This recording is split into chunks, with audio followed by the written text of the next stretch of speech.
Good morning. Head Injury Jane here. I had some weird memory stuff yesterday. It was kind of awkward and, well, it was awkward, but it didn't put me in an awkward position. I mean, I didn't mess myself up, so to speak, or whatever by what I was forgetting, but there were two things that were just very weird. Someone that I've known for 7 years, um, Anthony and I had gone, to, his parents' home to just eat a meal and say hello, just kind of like a pre-July the 4th thing, just family stuff. I could not remember his mother's name uh, uh, the whole time until uh, her father-in-law said her name, and I went, "Oh, that's right." And it was so weird because not only did I not remember her name, but um, I didn't think to ask Anthony. Like I didn't think to pull him aside and say, "Hey, what is your mom's name?" Like I couldn't draw that.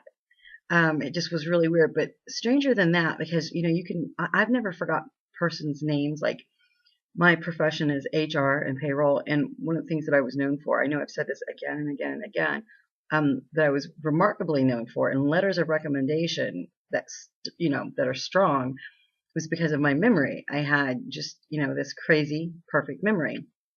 Well, this, the next example, which is up there at their home, that really does, I think it bothers me more than not remembering her name, was they have dogs. And one of the dogs is named Coda. And when I got there, of course, I was, petting the dogs. There's two dogs they have, Coda and a new. And I was petting Coda and like just scratching him and talking to him. Of course, I talk to dogs. I call them by their name, like Coda, you're so cute, whatever. But halfway through the day, I could not remember Coda's name. I kept thinking Kato or Kato, and I knew that wasn't right. So of course I didn't say it. But it was very bizarre. Now to me, I don't know. I know everyone's different about how their brain injury affects them. And I know that I guess memory loss is just a very super common side effect. I guess I don't know, but to sit there and talk to somebody or to know the name of a dog, Coda. See, I almost did it again. Coda, Coda, Coda, Coda, and then not remember in the same breath, a few hours later, not remember the dog's name. And I was just sitting there and, I didn't struggle with it for too long, but I just noted it. Like I just was sitting there, sitting at a dining room table, petting the dog, and all of a sudden it was just, I was drawing a blank. I didn't know what Coda's name was. Well, I didn't remember what his name was. I was saying Cato or Cato. Now that right there bothers me more than like not remembering Sandy's name.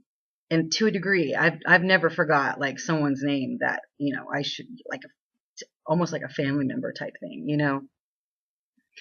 Um, but because Anthony's a good friend of mine. Anthony and I have been friends for a really long time, and it's his mother, and I know her name, and I just couldn't remember her name.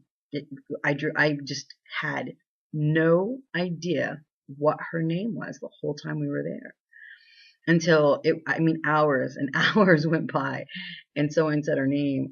And even after that, I was talking to his dad, and because he was talking about the property, it's a mountain home, um, and I referred to her as your wife. A couple times I just did not remember her name even after I was told, or not told, but I heard. Um, so that is like, you know, I presume that's going to be a normal thing, I guess. I don't know.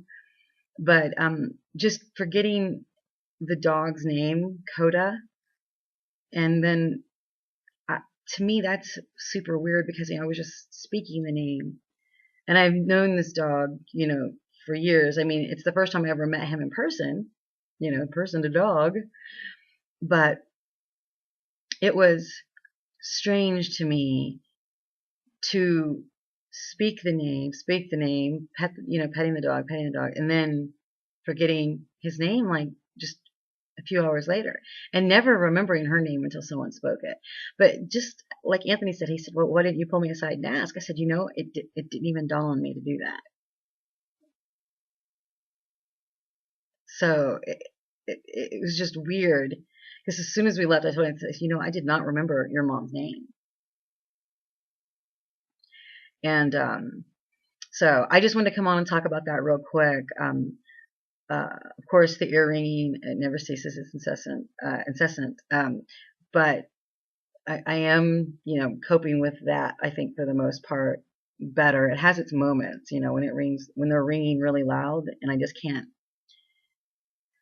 that's the only thing, even when I have white noise and other things making noise, and they're still louder than everything that I'm listening to, attempting to, drown it out or create a white noise, when it's louder than everything else, you just like, it does kind of drive you a little bit crazy. But yeah, I just thought the names, that was just weird to me, just not remembering her name at all. And then forgetting the dog's name, like after I've been speaking the dog's name and talking to the dog, it was just, to me, I was just like, wow, but see, I'm not around a lot of people socially. So that could be why I've not noticed that or experienced that before, because I'm not around a lot of people socially for long hours at a time. I'm very reclusive, and I spend a majority of my time alone or with Anthony and Blue. And I don't ever forget their names. Anthony and Blue, I never have forgot their names. But, um, but like I said, I don't socialize a lot. So that's the first time I've been kind of put in a social situation. And so those were the experiences that I walked away with the memory. Didn't really have any other problems. I didn't feel like I was overwhelmed by my social situation or anything like that. And sometimes I do feel like when there's headiness, I feel overwhelmed just having to make a phone call on my own behalf. So I didn't experience any of that yesterday. But the memory thing, I just think that's really weird that I was speaking the dog's name, and then I couldn't remember his name, and I just, I think that's just it's very bizarre to me. There you go. That's it. So I hope that you guys are doing good. Watch your heads. Take great care, and see you next time.